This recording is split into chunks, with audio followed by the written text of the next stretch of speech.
আমি ফুলকপির পাকোড়া বানাবো। এই শীত এতটাই ভালো লাগে আর আমার ফ্যামিলি করে ভাপিয়ে নিয়েছি। একটা ব্যাটার তৈরি করব, সেই জন্য আমি একটা ডিম দিয়েছি। আপনারা সুন্দরভাবে লেগে আছে হচ্ছে গোল্ডেন ব্রাউন হয়ে গেলে সব। হ্যালো এভরিওয়ান, আসসালামু আলাইকুম। সবাই কেমন আছেন? নতুন একটা ভিডিওতে আবারও আপনাদেরকে স্বাগত জানাচ্ছি।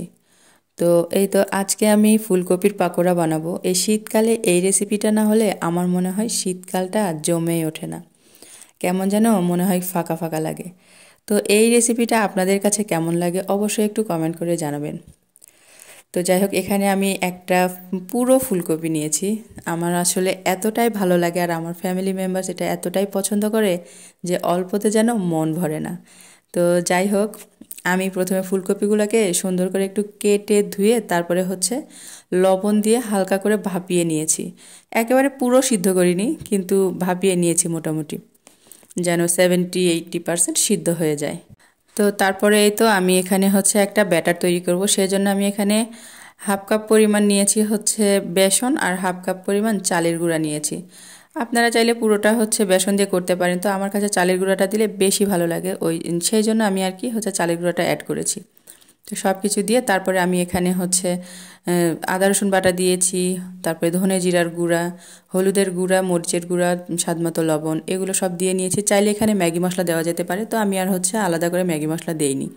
তো খুব সুন্দর করে এগুলো মিশিয়ে নিয়ে তার মধ্যে আমি পরিমাণ মতো পানিতে একটা ব্যাটার তৈরি করে নিয়েছি। আর এর টেস্ট বাড়ানোর জন্য আমি একটা ডিম দিয়েছি। আপনারা চাইলে ডিমটাকে স্কিপ করতে পারেন, আর দিলে কিন্তু অনেক বেশি ভালো লাগে খেতে। তো ব্যাটারটা এমনভাবে তৈরি করবেন যেন দেখতেই পাচ্ছেন কপির গায়ে কিন্তু ব্যাটারটা সুন্দরভাবে লেগে আছে, খুব বেশি হচ্ছে মোটা হয়ে নেই। বেশি মোটা হলে আবার হচ্ছে আমার কাছে খেতে ভালো লাগে না।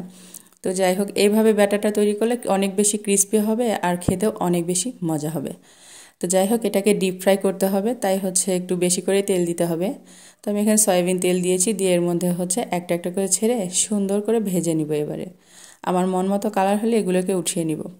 আর এই রেসিপিটা যে এত মজা হয় খেতে, আমার ছোট বাবু বলেন, বড় বলেন, যাই বলেন না কেন, এটা এত মজা কি বলবো। তো আপনারা, এটা তো সবাই খায় আমি জানি, তারপরে বলছি যারা এখনও খান নাই তারা অবশ্যই ট্রাই করবেন। আমি সেমভাবে আবারও ভেজে নিচ্ছি। তো আমি হচ্ছে গোল্ডেন ব্রাউন হয়ে গেলে সব কিছু আবারও তুলে নিলাম। তো এই তো দেখুন, ভাজতে ভাজতে কিন্তু আমার আগেরগুলো শেষ হয়ে গেছে, কি বলবো, আমার বাচ্চারা খেয়ে নিয়েছে। তো এই তো আমি হচ্ছে পরেরগুলো আর কি একটু ভিডিও করে দেখাচ্ছি আপনাদেরকে। তো দেখুন কতটা পারফেক্ট হয়েছে আর কতটা সুন্দর হয়েছে, দেখতেও যেমন খেতেও তেমন।